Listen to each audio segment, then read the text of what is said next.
long. I know it's a very hot day and we're already running late behind time. But as most of the speakers before me who spoke quite eloquently, government is very much focused on ensuring that no Fijian is left out in any of the development programs that the government puts out. Unfortunately, previously, many governments did not believe in mainstreaming persons with disabilities. And as that sign there outside there says, disability is not inability. And that is what we believe in. And as you know, that this is why we were very adamant that the new Fijian constitution has rights for persons with disabilities. The rights for persons with disabilities does not only mean that it is an obligation on government to ensure that persons with disabilities have access to all government services. We have, as you know, a long way to go, but we want to catch up very quickly. So you will see, for example, just a few weeks ago, there was a discussion between the Fiji Roads Authority and the Disability Association as to how we can make roads and footpaths a lot more disabled friendly. It is also very important that our school system recognizes that persons, for example, who cannot hear, do not get left out. They are obviously people who are very, very talented, who can make a contribution to our country. And as a government, we must always ensure that anybody that has the ability to contribute always contributes. Otherwise, the government and the people and the country will be depriving itself of this very talent that is available to us. You would have also heard through the budget, as was highlighted by the General Secretary, that we now also through the Tertiary Education Scholarship and Loan Scheme, we now will also fund persons with disabilities who want to go to university. We will also pay for that. And that I think is very, very important because as you know that persons with disabilities should be able to go to university and should be able to contribute not just for their own personal and self-development, but also to the country. So that has now been amended. The law has been amended and approved by Parliament just a couple of weeks ago.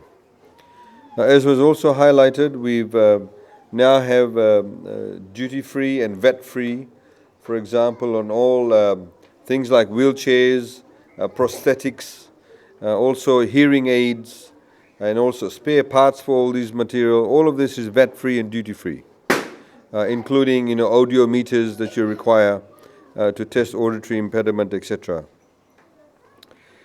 We have also, you may have heard that government is introducing digital television.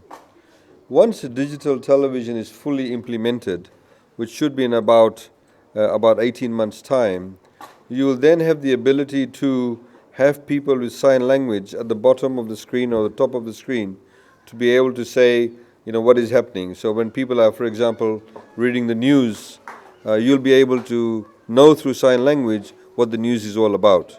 And that's one of the reasons why we wanted to have a digital television. You will also would have seen that with our voting system now, we have specific provisions in the electoral laws that allows and makes it mandatory for the elections officials to ensure that persons with disabilities are given equal access for them to be able to exercise the right to vote. So people who cannot see, people who cannot hear, they are now allowed assistance, and the electoral officials must give them that assistance. So that is very important because it is a indication and a sign that persons with disabilities must be mainstreamed, must not be left out in any shape or form. And that is our commitment. You also would have seen that now we used to give for free education, we used to give $250 per child to schools, in primary schools. But from next year, for special schools, we are now going to give $500 a child. Because that is, of course, very important. We recognize the fact that these children do need some special teaching assistance, and of course the teachers. I would like to take the opportunity today to in fact thank all those teachers who actually teach and run schools, because I know in many of the special schools, a lot of the teachers aren't actually qualified, but because they have a passion for it, because they have the heart for it, they are actually working in the schools. And it's very, very important to acknowledge their contribution and their assistance. So, ladies and gentlemen, I'm just here this morning. It was very important for me to come to this function. When I received the invitation, I was very glad to come. So I'd like to thank the organizers for the invitation.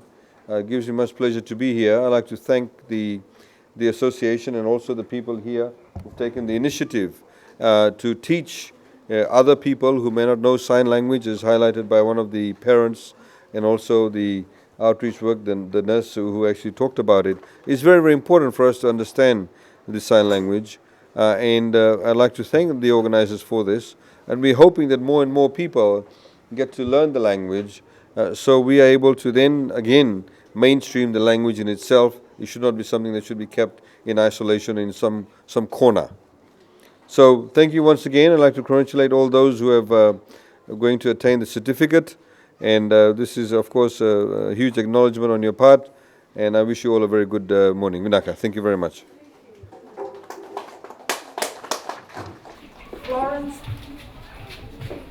Florence Thelma Esther Taria.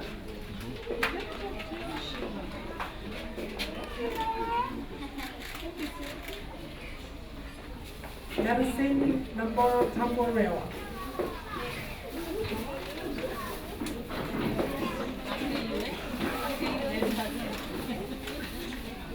Daria Waki Kaka.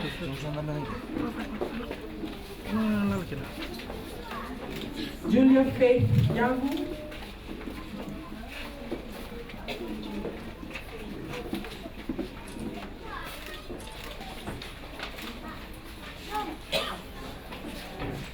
Ekangale Kumbua.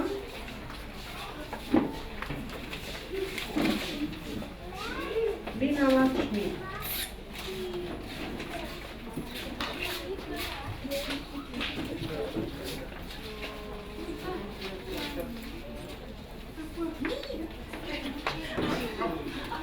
Sorry, Georgette Magun. Ritika Priya Prasad.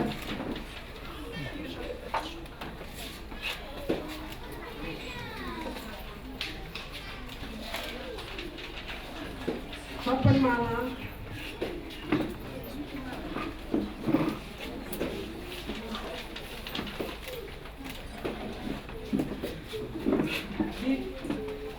Vinaina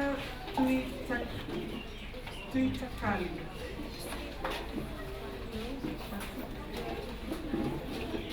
Lysiana Vidano.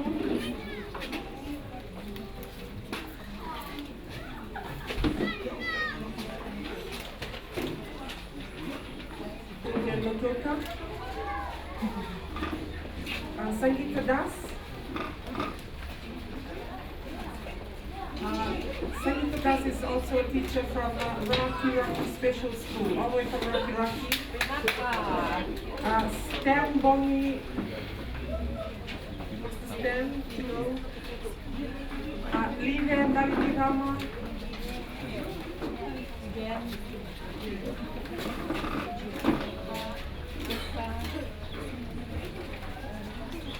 And Vladimir Kekya.